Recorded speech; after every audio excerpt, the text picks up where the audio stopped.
Dear students, in the earlier post, we have completed icebreaker activities. A brief introduction of the poet and the poem was presented, and the poem was read aloud. Now, this post contains the study of the first stanza with interpretation. इस post में पहले stanza की study की जाएंगी तशरीह के साथ। इसके अलावा जो poetic devices, figures of speech, rhyme words, rhyming scheme वगैरह के ताल्लुक़ से स्टडी की जाएगी। अब देखिए poem. Weavers weaving at break of day.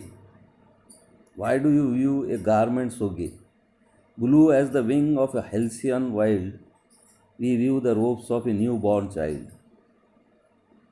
The poet moves around the street of the weavers after the sunrise.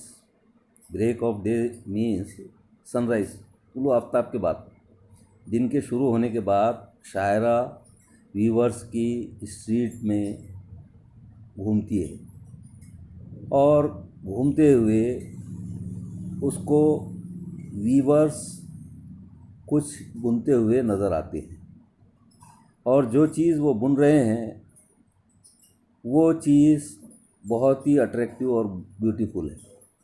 वो उनसे सवाल करती है कि वो इतना खूबसूरत कपड़ा, गारमेंट में क्लॉथ, कपड़ा, वो इतना खूबसूरत और अट्रैक्टिव कपड़ा क्यों बुनते हैं, और फिर उस कपड़े की खूबसूरती को भी वो बयान करती है। वो कपड़ा जो है तो कैसा है, blue as the wing of a halcyon wild. यहाँ पर हेल्सियन मीन्स किंगफिशर, एक परिंदा होता है जिसके पर ब्राइट ब्लू कलर के होते हैं। तो वो कहती है कि जो चीज़ आप बुन रहे हो वो हेल्सियन के खूबसूरत ब्लू कलर के परों की मानिंद है, और वो वजह जानना चाहती है। She is curious to know the reason behind weaving such a beautiful and attractive cloth. तो अब वो जवाब देते हैं कि we weave the robes of a new born child. Weavers उसे जवाब देते हैं कि हम जो कपड़ा बुन रहे हैं वो कपड़ा एक अभी अभी पैदाशुदा या नवज़ायदा बच्चे के लिए है।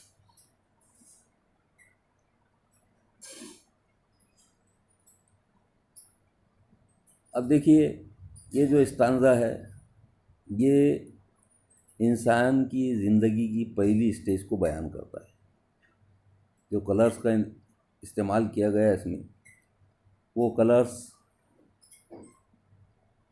बचपन की निशानदेही करते हैं। बचपन जो होता है इंसान का, it is full of freshness, happiness, it is also beautiful, and it has also hope, good hope। और बचपन में दुख या गम को कोई जगह नहीं होती। बचपन की जो फीलिंग होती है इंसान की, वो फ़िक्रों से आज़ाद फीलिंग होती है। बच्चे फ़िक्रों से आज़ाद होते हैं, उन्हें कोई रोज़ी रोटी की फ़िक्र नहीं होती है और दूसरी दीगर चीज़ों की भी उनको फ़िक्र नहीं होती है। तो इसीलिए शायरा ने यहाँ पर जो कपड़ा है वो उसको कंपेयर किया है हेल्सियन के ब्लू रंग के परों से। वजह क्या है उसकी, ये ब्लू कलर जो है तो वो फ्रेशनेस और हैप्पीनेस को रिप्रेजेंट करता है, ब्यूटी को रिप्रेजेंट करता है और होप को रिप्रेजेंट करता है।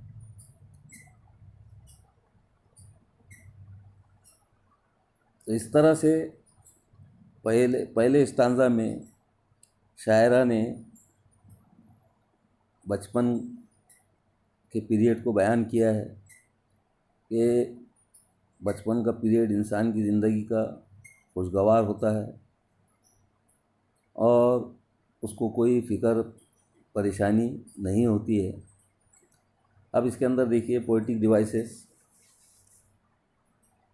पहली जो लाइन है, we were weaving at break of day. यहाँ पे आप देख रहे हैं कि the poet has repeated consonant sound. Earlier we have studied this figure of speech. So पहली एक्टिविटी ये है कि आपको इस फिगर ऑफ स्पीच का नाम बताना है।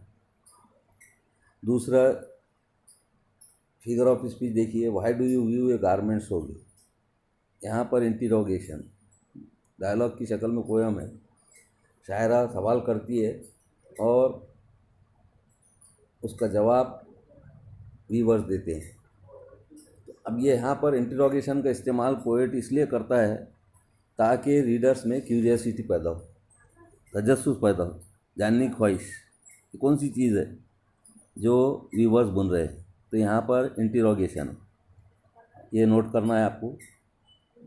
उसके बाद देखिए third line, there is indirect comparison, believe as the wing of a halcyon wild. तो इसका भी आपको नाम बताना है।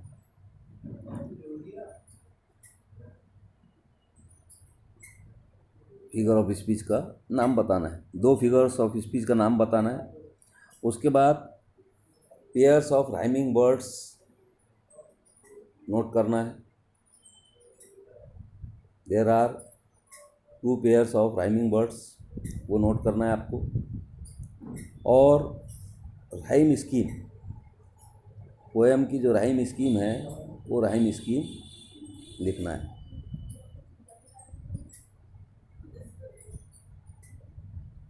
आप लोगों को पता है कि राइमिंग वर्ड्स जो है तो वो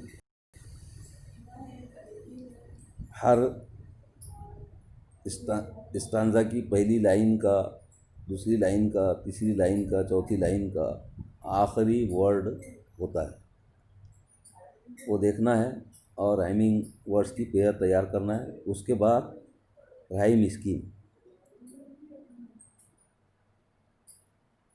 मुझे उम्मीद है कि आप लोग ये एक्टिविटीज़ पोस्ट करके